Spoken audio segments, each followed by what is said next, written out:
Hello साथियों, नमस्कार।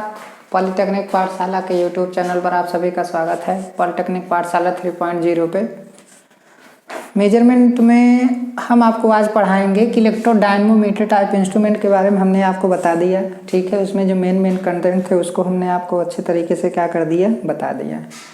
अब यहाँ पे क्या है कि डायनमोमीटर टाइप इंस्ट्रूमेंट में हम टार्क इक्वेशन को डिराइव करेंगे। ठीक है, तो आपको पता है कि डायनमोमीटर टाइप इंस्ट्रूमेंट में जो है दो कॉइल होती है, एक आपका फिक्स कॉइल और दूसरी क्या होती है, मूविंग कॉइल। यहाँ पर फिगर वैसे समझाने के लिए बनाया गया है। आगे जब वाट मीटर आपको पढ़ाएंगे, डायनमोमीटर टाइप मीटर और वोल्ट मीटर पढ़ाएंगे तो उसका फिगर हम आपको अच्छे तरीके से बना के समझाएंगे। लेकिन यहाँ पर थोड़ा सा आपको समझाने के लिए, डेरिवेट करने के लिए हमने ये फिगर आपको क्या किया है, बनाया है। तो इतना फिगर जो है आपके लिए सफिशिएंट है समझने के लिए। ठीक है, आपको पता है कि मूविंग सिस्टम, ये मूविंग कॉइल है तो इसमें क्या होगा, दो स्प्रिंग लगा होगा, एक ऊपर लगा होगा, एक नीचे लगा होगा। ये पूरा एक स्पिंडल पर होगा, स्पिंडल पे हमारा पॉइंटर भी लगा होगा और उसी इंस्ट्रूमेंट में ऊपर क्या होगा, एक स्केल होगा और उसी स्केल पे क्या कर रहा होगा, मूव कर रहा होगा। आप प्रैक्टिकल हाल में जाते होंगे तो वहाँ पर मीटर, वोल्ट मीटर, तमाम सारी चीज़ों को देखते होंगे तो आपको समझ में आएगा। ठीक है, लेकिन यहाँ पे क्या है कि जैसे मान लीजिए दो कॉइल है तो कॉइल का कुछ न कुछ इंडक्टेंस होगा। इंडक्टेंस का मात्रक क्या होता है भाई, यल का मात्रक हेनरी होता है। क्या होता है, हेनरी। तो दो इंडक्टेंस हैं, एक L1 और क्या है, L2 है। समझ में आया। तो जैसे ही I1 और I2 करंट क्या करेंगी, फ्लो करेंगी, तो दोनों के बीच एक म्यूचुअल कपलिंग होती है। और वो म्यूचुअल कपलिंग किसकी वजह से होती है, म्यूचुअल इंडक्टेंस के कारण होती है। समझ में आया। तो दोनों के बीच एक म्यूचुअल इंडक्टेंस होता है, मतलब इसका फ्लक्स इसको लिंक करे या फिर इसका फ्लक्स इसको लिंक करे, तो एक म्यूचुअल कपलिंग होती है। उस कपलिंग से दोनों कॉइलें एक दूसरे से जुड़ी होती हैं मैग्नेटिक फ्लक्स के माध्यम से। समझ में आया। तो ये जो म्यूचुअल कपलिंग बनती है, इसी की वजह से मूविंग सिस्टम हमारा क्या करता है, मूव करता है। अर्थात इसी की वजह से जो है मूविंग सिस्टम हमारा डिफ्लेक्ट होता है थीटा डिग्री डिफ्लेक्शन से। तो जब डिफ्लेक्ट होगा तो पॉइंटर हमारा क्या करेगा, मूव करेगा। तो एक डिफ्लेक्टिंग टार्क क्या होता है, डेवलप होता है। आज हम यहाँ पर देखेंगे, इसको डेराइव करेंगे कि कैसे जो है डिफ्लेक्टिंग टार्क इक्वेशन को हम कैलकुलेट करते हैं। ठीक है, अब यहाँ पे क्या है कि जैसे म्यूचुअल इंडक्टेंस यम के कारण थीटा डिफ्लेक्शन होता है। जब कॉइल एडिटिव नेचर में जुड़ी होती है तो अर्थात दोनों का मैग्नेटिक फील्ड सेम डायरेक्शन में। देखिए, एडिटिव नेचर का मतलब क्या है कि दोनों कॉइल में करंट इस डायरेक्शन में फ्लो हो रही है। दोनों कॉइल में करंट इस डायरेक्शन में फ्लो हो रही है कि दोनों में मैग्नेटिक फील्ड का जो डायरेक्शन है वो क्या है, सेम है। तो जब दोनों का मैग्नेटिक फील्ड का डायरेक्शन सेम होगा तो दोनों ऐड हो जाएंगे। यदि दोनों में करंट अपोजिट डायरेक्शन में फ्लो हो रही होंगी तो क्या होगा कि दोनों का मैग्नेटिक फील्ड एक दूसरे के अपोजिट होगा और दोनों कॉइल जो है एक दूसरे के मैग्नेटिक फील्ड को क्या कर देंगी, काउंटर कर देंगी। तो काउंटर कर देंगी तो डिफ्लेक्टिंग टार्क बहुत ही कम लगेगा। तो मेरा सिर्फ ये कहने का मतलब ये दोनों कॉइल जो है एडिटिव नेचर में जुड़ी होती हैं। एडिटिव नेचर में जुड़ी होती हैं तो जब एडिटिव नेचर में सीरीज में जुड़ी होंगी, और सीरीज में जुड़ी होंगी तो ऐसी कंडीशन में क्या होता है, L बराबर L1 plus L2 plus 2 into M होगा।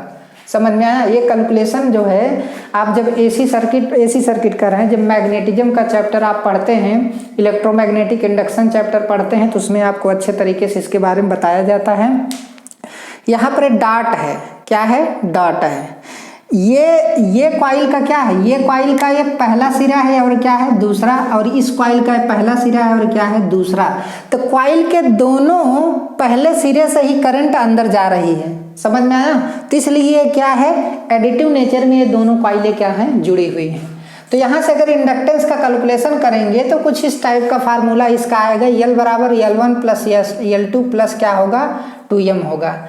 तो अगर एडिटिव नेचर में नहीं जुड़ी होती हैं, सब्सट्रैक्टिव नेचर में जुड़ी होती हैं, तो L बराबर L1 प्लस L2 और माइनस क्या हो जाएगा, 2M हो जाएगा। ठीक है, इन सब के बारे में जब इलेक्ट्रोमैग्नेटिक इंडक्शन चैप्टर आप पढ़े होंगे तो आप जानते होंगे, और नहीं पढ़े हैं तो कोई बात नहीं, आगे आपको पढ़ाया जाएगा।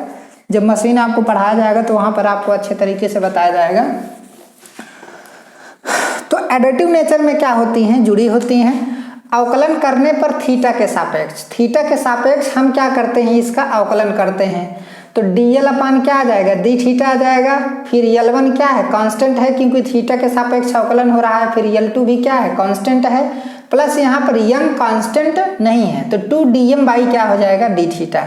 आप मूविंग आयरन टाइप इंस्ट्रूमेंट में पढ़े होंगे कि डिफ्लेक्टिंग तार का इक्वेशन क्या होता है, TD बराबर 1/2 I square upon into DL अपान क्या होता है, डी थीटा होता है। पढ़े होंगे, मूविंग आयरन टाइप इंस्ट्रूमेंट में डिराइव करके हमने इस फार्मूले को लाया था।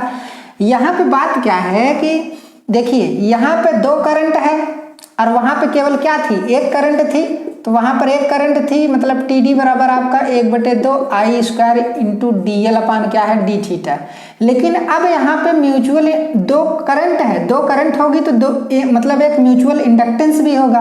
तो TD बराबर हो जाएगा आपका 1/2 I1 इंटू I2 हो जाएगा, क्योंकि 2 करंट है ना। तो 2 करंट के अनुसार तो DM अपान क्या हो जाएगा, डी थीटा हो जाएगा। तो यहाँ पे 2 करंट आ गई तो I को ही हम, I स्क्वायर को ही हम क्या लिख सकते हैं, I गुणे I। तो एक I1 हो जाएगा और एक क्या हो जाएगा, I2, क्योंकि I1 हो गया और फिर क्या हो गया, I2 हो गया। तो कहने का मतलब कुछ इस टाइप का। तो यहाँ पे जब डिराइव करेंगे तो DL बाई डी थीटा बराबर 2DM बाई क्या हो जाएगा, डी थीटा हो जाएगा।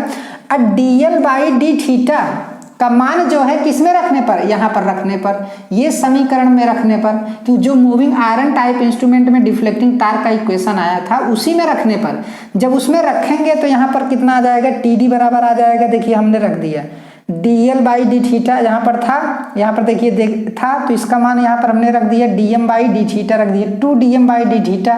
जब हमने रख दिया तो ये कट गया तो TD बराबर I square into DM by D theta हो गया।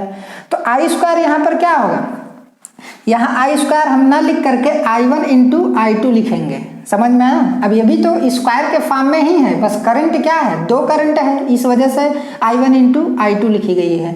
अगर मल्टीप्लिकेशन में लिखा गया है तो वो चीज़ स्क्वायर के फॉर्म में ही होगी। बस बात यह है कि एक करंट अलग होगी, एक करंट आपकी क्या होगी, अलग होगी, उसकी वैल्यू क्या होगी, अलग होगी।